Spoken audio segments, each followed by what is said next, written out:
السلام عليكم ورحمة الله تعالى وبركاته. نحمده ونصلي على رسوله الكريم. أما بعد فقد قال الله تعالى في القرآن الكريم والفرقان المجيد: أعوذ بالله من الشيطان الرجيم. بسم الله الرحمن الرحيم. فاعلم أنه لا إله إلا الله واستغفر لذنبك وللمؤمنين والمؤمنات والله يعلم متقلبكم ومثواكم. صدق الله العظيم. وقال نبينا صلى الله عليه وسلم: من كان آخر كلامه من الدنيا لا إله إلا الله دخل الجنة أو كما قال عليه الصلاة والسلام. புகழும் புகழ்ச்சியும் நம்மை படைத்து பரிபாலித்துக் கொண்டிருக்கக்கூடிய அல்லாஹ் ஒருவனுக்கே உரித்தாகட்டுமாக. இன்னும் அவனது சாந்தியும் சமாதானமும் எம்பெருமானார் ஸல்லல்லாஹு அலைஹி வஸல்லம் அவர்களின் மீதும், அவர்களை சற்றும் மாறாமல் பின்பற்றி வாழ்ந்த உத்தம சத்திய சஹாபாக்கள், தாபியீன்கள், தபா தாபியீன்கள், நாதாக்கள், நல்லவர்கள், இன்னும் இந்த ஜுமா தொழுகையை எதிர்பார்த்தவர்களாக அமர்ந்திருக்கும் நாம் அனைவர்களின் மீதும் என்றென்றும் குன்றாமல் நின்று நிலவட்டுமாக. ஆமீன். அல்லாஹ்வினுடைய மாபெரும் கிருபையால் அல்லாஹு தாலா நம்மை கேட்காமலேயே முஸ்லிம்களாக அல்லாஹு தாலா நம்மை படைத்திருக்கிறான். அது மட்டுமல்லாமல் எல்லா உம்மத்தை விட சிறந்த உம்மத்தான உம்மத்தே முஹம்மதியாவிலே அல்லாஹு தாலா நம்மை கொண்டு வந்திருக்கிறான். நாம் முஸ்லிமாக பிறந்திருக்கிறோம். அதனால் நமக்கு 5 கடமைகளில் முதலாவது கடமை என்னவென்று சொன்னால் கலிமாவை மொழிவது மட்டுமல்ல, அதை கபூல் செய்வது, அதை ஏற்றுக்கொள்வது, அதை நம்புவது. லா இலாஹ இல்லல்லாஹ் முஹம்மதுர் ரசூலுல்லாஹ். இதனுடைய அர்த்தம் என்னவென்று சொன்னால், லா இலாஹ இல்லல்லாஹ் என்று சொன்னால் வணக்கத்திற்கு தகுதியானவன் அல்லாஹ்வை தவிர வேறு யாரும் இல்லை என்பதுதான் இதனுடைய வெளிப்படையான அர்த்தம். வணக்கத்திற்கு தகுதியானவன் யார்தான்? அல்லாஹ் மாத்திரம்தான். அந்த வணக்கத்திற்கு தகுதியானவன் அவன் எதற்காக தகுதியானவனாக மாறினான்? ஏனென்றால் அவன் நம்மளை படைத்தான். படைத்தது மட்டுமல்லாமல் ஒவ்வொரு நிலையிலும் ஒவ்வொரு நொடியிலும் நம்மளுடைய தேவைகளை பூர்த்தி செய்து கொண்டே இருக்கிறான். இப்பொழுது கூட நம்மளுடைய தேவையை பூர்த்தி செய்து கொண்டிருக்கிறான். நமக்கு நம்மளுடைய மூச்சை இழுக்கிறோம், வெளியே விடுகிறோம், நம்மளுடைய உடல்களிலே இரத்த நாளங்கள் எல்லாம் செயல்படுகிறது என்று சொன்னால் அது அல்லாஹு தாலா நம்முடைய தேவைகளை பூர்த்தி செய்து கொண்டிருக்கிறான். இந்த லா இலாஹா இல்லல்லாஹ் கலிமாவை நாம் வாயால் மொழிவதற்கு பல நன்மைகள் இருக்கிறது. நாளை மறுமை நாளிலே ஒரு அடியான் அல்லாஹ்விற்கு முன்னால் போய் நிற்பான். 2 தராசுகள் இருக்கும், 2 தட்டுகள் இருக்கும். ஒரு தட்டிலே அல்லாஹு தாலா 99 பதிவேடுகளை அல்லாஹு தாலா வைப்பான். பதிவேடுகள் என்று சொன்னால் கிதாபுகள். அதனுடைய நீளம் எவ்வளவு பெருசாக இருக்கும் என்று சொன்னால் குல்லு சிஜில்லிம் மின்ஹா மத்தல் பஷர். பார்வை எவ்வளவு தூரம் போகுமோ அவ்வளவு தூரத்திற்கு அந்த ஒவ்வொரு பதிவேடுகளும் அவ்வளவு தூரமாக இருக்கும். அந்த பதிவேடிலே அந்த அடியான் செய்த பாவங்கள் எல்லாம் எழுதியிருக்கும். இவ்வளவு பதிவேடுகளும் ஒரு தட்டில இருக்கும். இன்னொரு தட்டிலே இந்த பாவங்கள் எல்லாம் நிரம்பி அந்த தட்டு கனத்தால் தாழ்ந்திருக்கும். இன்னொரு தட்டிலே ஒரே ஒரு ஓடு, அந்த ஓடு கொண்டு வந்து வைக்கப்பட்டிருக்கும். அந்த ஓட்டிலே லா இலாஹா இல்லல்லாஹ் என்ற கலிமா எழுதியிருக்கும். அந்த கலிமாவினுடைய சின்ன ஒரு அந்த அளவை பற்றி சொல்லும் பொழுது அந்த அளவு எந்த அளவுக்கு இருக்கும் என்று சொன்னால் மிஸ்லு உன்மிலா என்று சொன்னால் விரல் நுனி அளவு இருக்கக்கூடிய ஒரு ஓட்டிலே லா இலாஹா இல்லல்லாஹ் என்று இன்னொரு தட்டிலே எழுதியிருக்கும். இங்கு இவ்வளவு பாவங்கள் இருக்கும். அப்பொழுது இந்த லா இலாஹா இல்லல்லாஹ் என்ற தட்டு கனத்தால் தாழ்ந்துவிடும். இவ்வளவு பெரிய நன்மை அல்லாஹு தாலா வெறும் ஒரு கலிமாவிற்காக அல்லாஹு தாலா சொல்கிறான். அந்த அடியான் வாழ்க்கையில ஒரு முறை அந்த கலிமாவை சொன்னதின் காரணமாக அல்லாஹு தாலா இவ்வளவு பெரிய அந்தஸ்தை அந்த அடியாருக்கு கொடுக்கிறான். சாதாரணமானதல்ல. இந்த லா இலாஹா இல்லல்லாஹ் கலிமாவை நாம் வாயால் மொழிவது என்பது மிகவும் உயர்ந்தது. எல்லா நிலையிலும் நாம் லா இலாஹா இல்லல்லாஹ்வை நாம் சொல்லலாம். நமக்கு ஏதாவது தேவை ஏற்பட்டால் லா இலாஹா இல்லல்லாஹ். சூஃபியாக்கள் சொல்வார்கள் 7 விஷயங்கள், 7 திக்ர்கள் இருக்கிறது. அந்த திக்ர்களை தொடர்ந்து ஒரு மனிதன் செய்து வந்தான் என்று சொன்னால் அவனுக்கு அல்லாஹ்வினுடைய மலக்குகளுடைய முஹப்பத் அவர்களுக்கு கிடைக்கும். 2வது, அவர் கடல் நுரையளவு அவர் பாவம் செய்திருந்தாலும் அந்த பாவங்கள் அவருக்கு மன்னிக்கப்படும். 3வது, அவர் அடிப்பணியக்கூடிய அந்த சுவையை பெற்றுக் கொள்வார். இத்தாத், அல்லாஹ்விற்கு எப்படி அடிப்பணிய வேண்டும் என்பதன் பற்றிய சுவையை அவன் விளங்கிக் கொள்வான். 4வது சொல்றாங்க, அவனுக்கு அந்த 7 விஷயங்களும் ஹயாத்திலும் நன்மையை தரும், மௌத்தானதற்கு பின்னாலும் நன்மையை தரும். அது என்ன 7 என்று சொன்னால், முதலாவது அந்த 7 திக்ர்களில் முதலாவது திக்ர் என்ன என்று சொன்னால் ஐயகூல ஐந்த இப்திதாஇ குல்லி ஷைஇன் பிஸ்மில்லாஹ். நம் அனைவர்களுக்கும் தெரிந்ததுதான் இந்த 7. நாம் தொடர்ந்து இந்த நம்மளுடைய வாழ்க்கையிலே செய்து வந்தோம் என்று சொன்னால் அல்லாஹ் தாலா இந்த அந்தஸ்துகளை கொடுப்பான். முதலாவது, எந்த ஒரு விஷயத்தை நாம் ஆரம்பிக்கும் பொழுதும் பிஸ்மில்லா என்று சொல்வது. பிஸ்மில்லா என்று சொல்வது என்பது ஒரு மந்திர வார்த்தை. நம்மளுடைய அந்த காரியம் லேசாக நமக்கு முடிந்துவிடும். நாளை மறுமை நாளிலே அல்லாஹு தாலா தராசிலே அவன் தொழுத தொழுகைகளை அல்லாஹு தாலா வைப்பான். அதற்கு ஒவ்வொரு ரக்காத்திற்கு பகரமாகவும் 1000 ரக்காத்துகள் தொழுத நன்மையும் சேர்த்து வைக்கப்படும். அப்ப அந்த அடியான் பார்த்து ஆச்சரியப்படுவான். யா அல்லாஹ், இந்த நன்மைகள் எல்லாம் நான் செய்யவே இல்லையே என்று சொல்லும் பொழுது அல்லாஹு தாலா சொல்லுவான், நீ உன்னுடைய ஒவ்வொரு ரக்காத்திலும் பிஸ்மில்லா என்று சொல்லி ஆரம்பித்தாய் அல்லவா, அதற்கு பகரமாகத்தான் நான் ஒவ்வொரு ரக்காத்திலும் நீ பிஸ்மில்லா சொன்னதினால் ஒவ்வொரு ரக்காத்திற்கு பகரமாகவும் நான் 1000 நன்மைகளை நான் அதிகப்படுத்தி வைத்திருக்கிறேன் என்று அல்லாஹு தாலா சொல்லுவான். அதே போல பெருமானா ஸல்லல்லாஹு அலைஹி வஸல்லம் ஒரு ஹதீஸிலே சொல்லி காட்டுகிறார்கள், நீங்கள் வாகனத்தில் செல்லும் பொழுது பிஸ்மில்லா என்று நீங்கள் வாகனத்தில் ஏறுங்கள். ஏனென்றால் அந்த வாகனத்தினுடைய ஒவ்வொரு அடிக்கும் அல்லாஹ் தாலா உங்களுக்கு நன்மை தருகிறான் என்று பெருமானா ஸல்லல்லாஹு அலைஹி வஸல்லம் அவர்கள் சொல்லி காட்டினார்கள். இது முதலாவது, எந்த விஷயம் ஆரம்பிக்கும் பொழுதும் பிஸ்மில்லா என்று சொல்வது. இரண்டாவது, எந்த ஒரு விஷயத்தையும் நாம் செய்து முடித்தோம் என்று சொன்னால் அதற்கு பின்னால் அல்ஹம்துலில்லாஹ் என்று சொல்வது. ஒரு முறை ஒரு அடியான் அல்ஹம்துலில்லாஹ் என்று சொன்னால் அதற்கு நன்மை எவ்வளவு பெருசு தெரியுமா? இந்த பூமியிலிருந்து வானம் வரை அந்த நன்மை நீளமாக இருக்கும். இரண்டாவது முறை இன்னொரு தடவை அல்ஹம்துலில்லாஹ் என்று சொன்னால் 7 வானங்களில் இருந்து பூமியின் அடித்தட்டு வரை அல்லாஹு தாலா அந்த நன்மையை பெருக்கி விடுவான். மூன்றாவதாக ஒரு அடியான் அல்ஹம்துலில்லாஹ் என்று சொன்னால் அல்லாஹு தாலா சொல்வான், சல் துஅத்தா, நீ என்ன கேட்கிறியே கேளு, நான் உனக்கு தரேன் அப்படின்னு அல்லாஹு தாலா அவனுடைய வாக்குறுதி. அதனால இந்த கலிமாக்களை இந்த திக்ருகளை நம்முடைய வாழ்க்கையிலே நாம் தொடர்ந்து கொண்டு வர வேண்டும். அடுத்து மூன்றாவது, இதா ஜரா அலா லிசானிஹி லகுன் அவ் அமில சு, வார்த்தையில நம்ம ஏதாவது கெட்ட வார்த்தை பேசிட்டாலோ இல்ல ஏதாவது ஒரு பாவம் செஞ்சிட்டாலோ உடனே என்ன செய்யணும்னு சொன்னா அஸ்தக்ஃபிருல்லாஹ், உடனே செஞ்சிடணும். அதான் அல்லாஹ் தஆலா எதிர்பார்க்கிறான். பொதுவா மனுஷனாலே பாவம் செய்யறவன் தான். அல்லாஹ் பெருமானா ஸல்லல்லாஹு அலைஹி வஸல்லம் சொன்னார்கள், குல்லு பனி ஆதம ஹத்தாஉன், ஆதம் அலைஹிஸ்ஸலாத்துடைய எல்லா பிள்ளைகளும் பாவம் செய்யக்கூடியவர்கள் தான். அது நம்மளுடைய யதார்த்தம். வகைரும் மினல் ஹத்தாஈன தவ்வாபுன், அந்த பாவம் செய்த பாவிகளிலேயே சிறந்தவர் யார் தெரியுமா? அத்தவ்வாபுன், உடனே அல்லாஹ்விடத்திலே தௌபா செய்கிறாரே அவர்கள் தான் மிகவும் சிறந்தவர்கள் என்பதாக பெருமானா ஸல்லல்லாஹு அலைஹி வஸல்லம் அவர்கள் சொல்லி காட்டினான். குர்ஆனிலே அல்லாஹ் தஆலா ஒரு ஆயத்திலே சொல்கிறான், இன்னமத் தௌபத்து அலல்லாஹி லில்லதீன யஅமலூன ஸூஅ பிஜஹாலத்தின் ஸும்ம யதூபூன மின் கரீபின். அல்லாஹ் யாருக்கு அல்லாஹ் தஆலா மன்னிப்பான்னு சொன்னா, ஒரு அடியான் பாவம் செஞ்சிட்டான், உடனே அல்லாஹ் தஆலாவிடத்திலே மன்னிப்பை கேட்கிறானே அவருக்குத்தான் அல்லாஹ் தஆலா மன்னிப்பான் என்று சொல்கிறான். வலைஸதி தௌபத்து லில்லதீன யஅமலூன ஸய்யிஆதி ஹத்தா இதா ஜாஅ அஹதஹுமுல் மௌத். யாருக்கு பாவ மன்னிப்பு கிடையாதுன்னு சொன்னா, மவுத் வர வரைக்கும் பாவ மன்னிப்பை கேட்க மாட்டான். மவுத் நெருங்கி விடும், சக்கராத்தினுடைய வேதனையை அவன் சொல்லுவான், யா அல்லாஹ் என்னுடைய பாவங்களை மன்னித்து விடு, என்னை விட்டு விடு, நான் அமல்களை செய்து விட்டு வருகிறேன் என்று அப்பொழுது சொல்லுவான். அப்பொழுது அவனுடைய மன்னிப்பு ஏற்றுக்கொள்ளப்படாது. எதனால் உடனே பாவ மன்னிப்பு கேட்கிறோம் என்று சொன்னால், நம்மளுடைய மவுத் எப்போ உடனே நமக்கு தெரியாதே. மவுத் வரைக்கும் தள்ளி போட்டு நம்மளுடைய மவுத் அடுத்த நொடி கூட இருக்கலாம். அதனால் நாம் பாவம் செய்த உடனே நாம் பாவ மன்னிப்பு கேட்டு விட்டால் அல்லாஹ் தஆலா நமக்கு மன்னிப்பை வழங்குவான். அதனால் ஒரு பாவமோ அல்லது ஏதாவது ஒரு வார்த்தை தவறாக பேசிவிட்டால் உடனே அஸ்தக்ஃபிருல்லாஹ் என்று நாம் சொல்ல வேண்டும். அதே போல நான்காவது, எந்த ஒரு விஷயத்தையும் நான் செய்வேன் என்று சொன்னால் அதற்கு முன்னால் நாம் இன்ஷா அல்லாஹ் என்ற வார்த்தையை சேர்த்துக் கொள்ள வேண்டும். நான் நாளை இந்த விஷயத்தை செய்வேன் என்று சொல்லக்கூடாது. இன்ஷா அல்லாஹ் நான் இந்த விஷயத்தை நாளைக்கு செய்வேன் என்று சொல்ல வேண்டும். இதுதான் அடிமைத்தனத்தினுடைய வெளிப்பாடு. தாவூத் அலைஹிஸ்ஸலாம் அவர்கள் ஒரு நபி. அவர்களுடைய அவங்க தாவூத் அலைஹிஸ்ஸலாத்துக்கு என்ன வியாபாரம் சொன்னா, அவங்க கவசங்களை செஞ்சு விற்பாங்க, இரும்பு கவசங்களை செஞ்சு விற்கக்கூடிய அந்த வியாபாரம். அவருடைய மனைவி ஒரு நாள் சொல்றாங்க, இன்னைக்கு வரக்கூடிய இந்த வருமானத்தை நீங்க எங்கள்கிட்ட கொடுத்துருங்க, என்கிட்ட கொடுங்க அப்படின்னு சொல்றாங்க. அவங்க சொல்லிடுறாங்க, சரி நான் இன்னைக்கு வரக்கூடிய வருமானத்தை நான் கொடுத்துட்றேன் அப்படின்னு சொல்லிடுறாங்க. சொல்லிட்டு போறாங்க வியாபாரத்துக்கு. யாரும் வாங்குற மாதிரி தெரியல, எல்லார்ட்டையும் போய் விற்கிறாங்க, வாங்கல.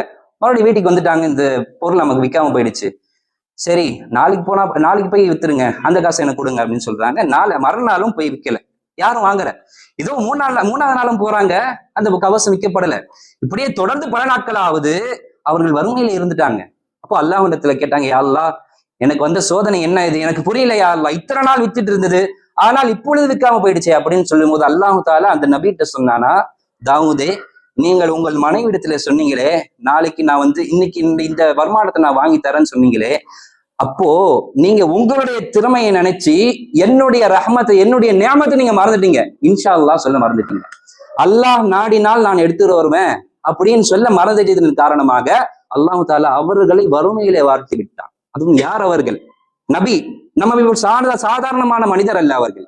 நபிக்கு அல்லாஹு தாலா இந்த நிலைமையிலே இருக்க வைத்தான் என்று சொன்னால், நாம் இம்மாத்திரம் சாதாரணமான அடியார்கள் ஒவ்வொரு விஷயத்திலும் ஒவ்வொரு விஷயம் செய்யும் பொழுதும் இன்ஷா அல்லாஹ் என்று சொல்லி நாம் பழக வேண்டும்.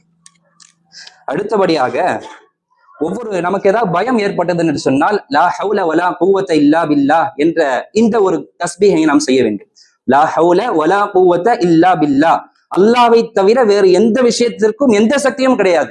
நம்ம எதிரிகள் தாக்க வருகிறாங்க, இல்ல ஏதாவது ஒரு விலங்கு நம்மளை தாக்க வருது, இல்லைன்னா சமீபத்துல கூட நிறைய தெருக்கள்ல இருக்கக்கூடிய நாய்களின் பிரச்சனை, இரவுகள்ல நடக்க முடியல. அப்போ அந்த நேரத்துல நம்முடைய உள்ளத்துல பயம் வருதா? சொல்லுங்க, லா ஹவுல வலா குவத்த இல்லா பில்லாஹ். அல்லாஹ்வை தவிர வேற யாருக்கும் எந்த சக்தியும் கிடையாது என்று சொல்லி பாருங்கள். அந்த உறுதியுடன் சொல்லுங்கள், அந்த நாய் வேகமா ஓடிடும். அந்த ஈமானை அல்லாஹ் தஆலா நமக்கு கொடுக்க வேண்டும். ஆறாவது, நமக்கு ஏதாவது ஒரு முசீபத் ஏற்பட்டு விட்டால் இன்னா லில்லாஹி வ இன்னா இலைஹி ராஜிஊன் என்று சொல்ல வேண்டும். அல்லாஹ் தஆலா குர்ஆனிலே சொல்கிறான், வலனபுலுவன்னகும் பிஷைஇன் மினல் கௌஃபி வல் ஜூஇ. நாம் உங்களை சோதிப்போம், கண்டிப்பாக சோதிப்போம் என்று அல்லாஹ் சொல்கிறான். மினல் கௌஃபி, பயத்தை கொண்டு சோதிப்போம், வஜூஇ, பசியை கொண்டு சோதிப்போம், வனக்ஸி மினல் அம்வாலி வல் அன்ஃபுஸி வஸ் ஸமராத். உங்களுடைய செல்வங்களை பறிப்பதை கொண்டும், உங்களுடைய சகோதரர்கள், உங்களுடைய பெற்றோர்களின் உயிர்களை பறிப்பதை கொண்டும் உங்களை சோதிப்போம். வபஷ்ஷிரி சாபிரீன். ஆனால் யார் பொறுமையாக இருக்கிறார்களோ அவர்களுக்கு சுபசோபனம் இருக்கிறது என்று அல்லாஹ் தஆலா சொல்கிறான். அந்த பொறுமையாளர்களுடைய அடையாளத்தை பற்றி அல்லாஹ் சொல்லும் பொழுது, அல்லதீன காலு, அவர்கள் சொல்வார்கள், துன்பம் ஏற்பட்டால் இன்னா லில்லாஹி வ இன்னா இலைஹி ராஜிஊன். ஏதாவது ஒரு துன்பம் ஏற்பட்டால் உடனே சொல்வார்கள், இன்னா லில்லாஹி வ இன்னா இலைஹி ராஜிஊன். அதற்குடைய அர்த்தம் என்னவென்று தெரியுமா?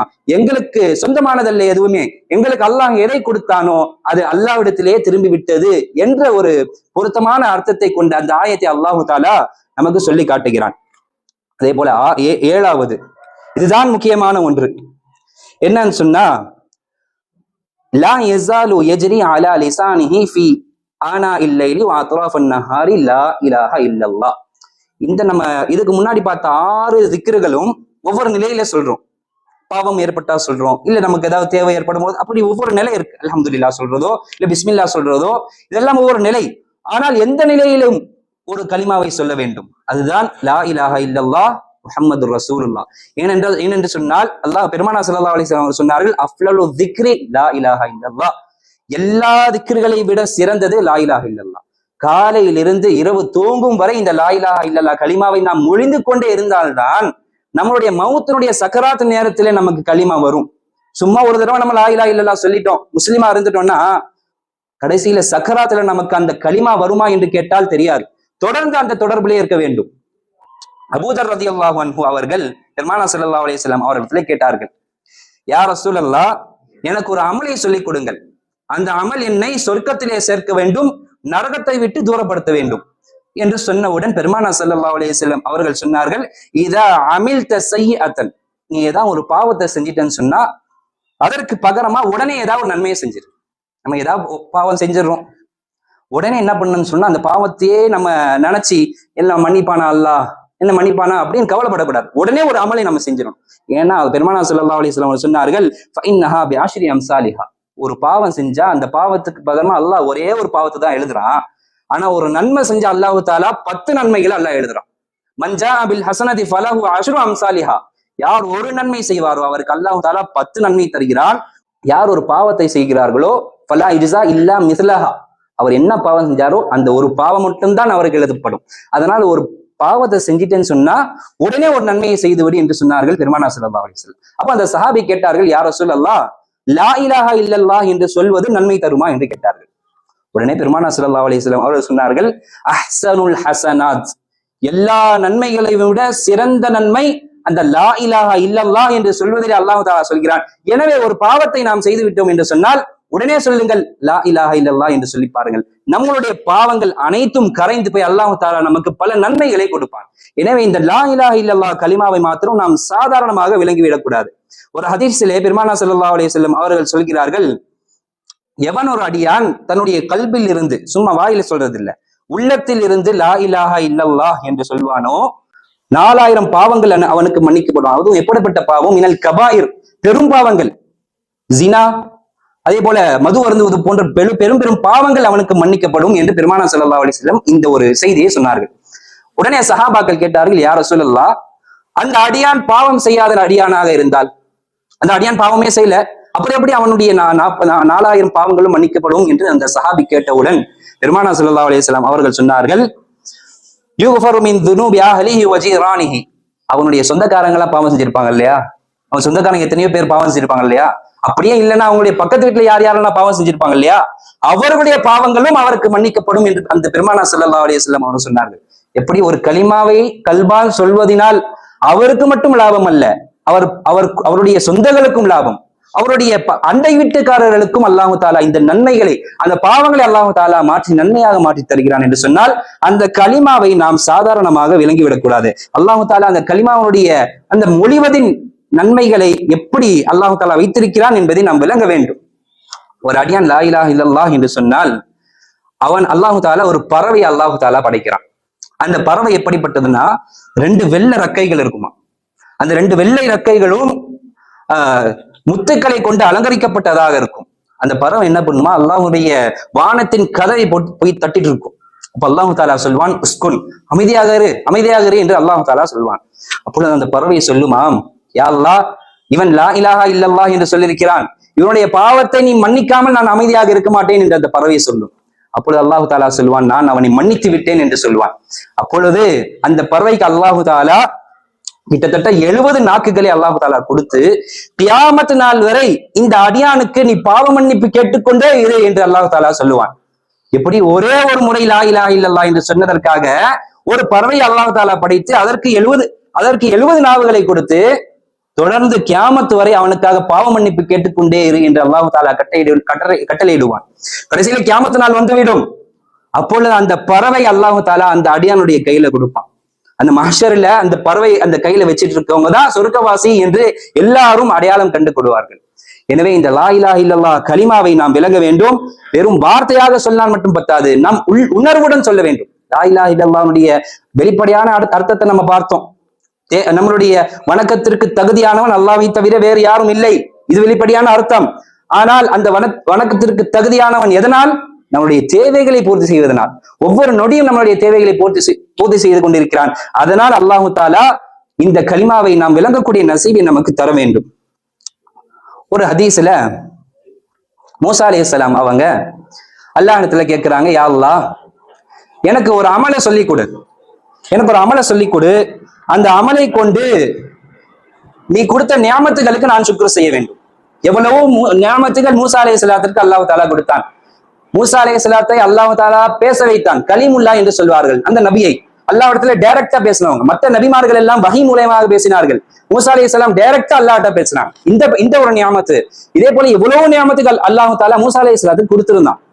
அப்போ மூசா அலைஹிஸ்ஸலாம் கேட்டாங்க, யா அல்லாஹ், இந்த நியாமத்துகளுக்கெல்லாம் நான் சுக்ர் செய்யணும், அதற்கு ஒரு அமலை நீ எனக்கு சொல்லிக் கொடு என்று கேட்கும் பொழுது அல்லாஹ் தாலா சொன்னா, மூசாவே நீங்கள் லா இலாஹா இல்லல்லாஹ் என்று சொல்லுங்கள் அப்படின்னு சொன்னான். மூசா அலைஹிஸ்ஸலாம் நினைச்சாங்க, நமக்கு தான் அல்லாஹ் தாலா இவ்வளவு நியாமத்து கொடுத்திருக்கிறான், அப்படின்னா ஏதோ பெரிய அமலை தான் அல்லாஹ் தாலா சொல்ல போறான்னு நினைச்சு இப்படி கேட்டிருக்கிறாங்க. ஆனா அல்லாஹ் தாலா சாதாரணமாக வெறும் லா இலாஹா இல்லல்லாஹ் சொல்லுங்கள் என்று அல்லாஹ் தாலா சொல்லிவிட்டான்.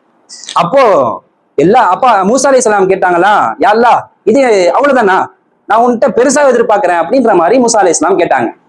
அப்போ அல்லாஹ் தாலா சொன்னானா, லா இலாஹா இல்லல்லாஹ் நீங்க சாதாரணமா நினைக்கிறீங்களோ அப்படின்னு அல்லாஹ் தாலா கேட்டுட்டு சொன்னானா, இந்த பூமியும் இந்த பூமியில் இருக்க அனைத்தையும், வானமும் வானத்தில் இருக்க அனைத்தையும் ஒரு தட்டிலே, ஒரு தராசினுடைய ஒரு தட்டிலே வைத்து வெறும் ஒரே ஒரு லா இலாஹா இல்லல்லாஹ் கலிமாவை இன்னொரு தட்டிலே வைத்தால் அந்த லா இலாஹா இல்லல்லாஹ் கலிமா கனத்தால் தாழ்ந்துவிடும் என்று சொன்னார்கள் பெருமானார் அல்லாஹ் தாலா சொன்னதாக பெருமானார் ஸல்லல்லாஹு அலைஹி வஸல்லம் அவர்கள் சொல்லி காட்டுகிறார்கள். என்றால் அந்த லா இலாஹா இல்லல்லாஹ் கலிமாவை நாம் சாதாரணமாக விளங்கிவிடக் கூடாது. அப்படிப்பட்ட தௌஃபீக் அல்லாஹ் தாலா நமக்கு தர வேண்டும்.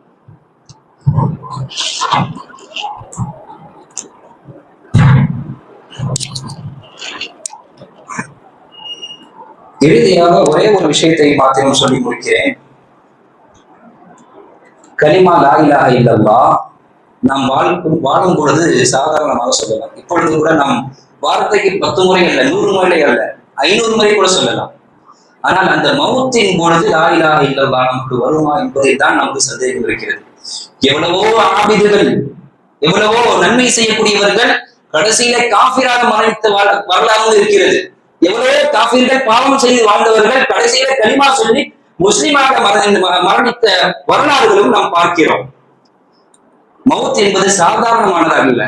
பெருமானார் ஸல்லல்லாஹு அலைஹி வஸல்லம் அவர்கள் சொன்னார்கள், மவுத்தான அந்த சக்ராத் வேதனையில இருக்கிறவங்க முன்னாடி போய் நீங்க கலிமாவை சொல்லுங்க, கலிமாவை சொல்லுங்க. ஏன்னு சொன்னா எவ்வளவு பெரிய ஆபிதாக இருந்தாலும், வணக்கசாலியாக இருந்தாலும், ஃபைனல் ஹலீமல் அலீம், எவ்வளவு பெரிய அறிவாளியா, எவ்வளவு பெரிய ஆலிமாகவே இருந்தாலும், மினர் ரிஜாலி வல் நிசாய், அவன் ஆணாக இருக்கட்டும் பெண்ணாக இருக்கட்டும், யுஹாரு இன்த தாலிகல் மஸ்ரா, அந்த சக்ராத்துடைய வேலையிலே அவன் நடுநடுங்கி விடுவான், பயத்திலே அவன் எல்லாவற்றையும் மறந்து விடுவான். அதனால் நீங்கள் அவர்கள் முன்னால், சக்ராத்தில் இருக்கக்கூடிய அந்த அடியார்கள் முன்னால் நீங்கள் கலிமாவை நீங்கள் சொல்லிக் கொண்டே இருங்கள் என்று சொன்னார்கள் பெருமானார் ஸல்லல்லாஹு அலைஹி வஸல்லம். தொடர்ந்து சொன்னார்கள், அந்த வேதனை எப்படிப்பட்டதாக இருக்கும் தெரியுமா? அஷத்து மின் அல்ஃபி தர்பத்தின் பிஸ்ஸைஃப், ஒரு வாளை கொண்டு 1000 முறை ஒரு நபரை வெட்டினால் அவருக்கு எவ்வளவு வேதனை இருக்குமோ அதை விட கடுமையான வேதனை ஒரு சக்கராத்தில் இருக்கக்கூடிய அடியானுக்கு அந்த வேதனை இருக்கும். அதனால் அவன் எல்லாவற்றையும் மறந்து விடுவான். இந்த கலிமாவை நீங்கள் முடிந்து கொண்டே இருங்கள் என்று சொன்னார்கள் பெருமானார் ஸல்லல்லாஹு அலைஹி வஸல்லம். யாருக்கு எவ்வளவு பெரிய ஆபிதாக, எவ்வளவு பெரிய ஆலிமாக இருந்தாலும் அவருக்கு அந்த நேரத்திலே எல்லாம் மறந்துவிடும். அதனால் அந்த வேலையிலும் நமக்கு கலிமா நசீபாக வேண்டும் என்று சொன்னால் தொடர்ந்து நாம் இந்த கலிமாவை ஓதிக்கொண்டே இருக்க வேண்டும். ஒவ்வொரு நிலையிலும் பனி இஸ்ராயேல் கூட்டத்துல 2 நபர்கள் இருந்தாங்க. ஒரு நபர் பெரிய ஆபிது, வணக்கசாலி. இன்னொரு நபர் பாவி, பொழுதன்னைக்கும் பாவம் செஞ்சுட்டே இருப்பார். எல்லா மக்களுக்கும் தெரியும் இவர் யாருன்னா இவர் பெரிய வணக்கசாலின்னு சொல்லுவாங்க, இவர் யாருன்னா இவர் பெரிய பாவம்னு சொல்லுவாங்க. ஒரு நாள் பாவம் செய்யக்கூடியவர் இறந்து விட்டார்.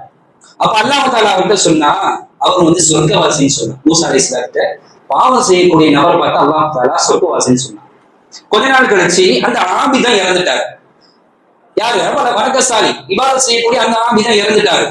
அப்ப அல்லாஹ் தஆலா மூசா அலைஹிஸ்ஸலாம் சொன்னா, அவர் ஒரு பெரிய பாவி, நரகவாதி என்று அல்லாஹ் தஆலா சொன்னார். அப்போ அவங்களுடைய மனைவிட்ட போய் கேட்கிறாங்க. முதல்ல பாவம் செய்யக்கூடிய அந்த பாவியுடைய மனிதர் அந்த ஒரு மனைவிட்ட போய் கேட்கிறாங்க, இவர் என்ன அமல் செய்வாரு அப்படின்னு கேட்கிறாங்க. அப்போ அவருடைய மனைவி, உங்களுக்கு தான் தெரியுமே, உடனே பாவம் தான் செஞ்சுட்டு இருப்பாரு, அவரை பத்தி என்ன கேட்கறீங்க, உங்களுக்கு தெரியாது அப்படின்னு கேட்கிறாங்க அந்த மனைவி. அப்படியா, இல்ல வேற ஏதாவது பிரத்யேகமா தான் அமல் செய்வாரா அப்படின்னு கேட்கிறாங்க. ஆமா, அவர் தூங்கும் பொழுது ஒவ்வொரு நாளைக்கும் லா இலாஹ இல்லல்லாஹ் சொல்லிட்டு தூங்குவார். வேற எந்த அமலும் இல்லை, எதுவும் தூங்கும் பொழுது லா இலாஹ இல்லல்லாஹ் என்று சொல்லிவிட்டு தூங்குவார். அதனால அல்லாஹ் தஆலா அவருக்கு என்ன சவாலை கொடுத்தார் பார்த்தீர்களா? இந்த வாழ்க்கையில் எந்த அமலும் இல்லை, தூங்கும் பொழுது லா இலாஹ இல்லல்லாஹ் தொடர்ந்து அவன் செய்து வந்ததின் காரணமாக கடைசியில் அவருக்கு அல்லாஹ் தஆலா கலிமாவை நசீபாக்கி இருப்பான். அப்போ அந்த ஆபிதுடைய மனைவிட்டு போய் கேட்கிறாங்க, இவருடைய அமல் எப்படின்னு.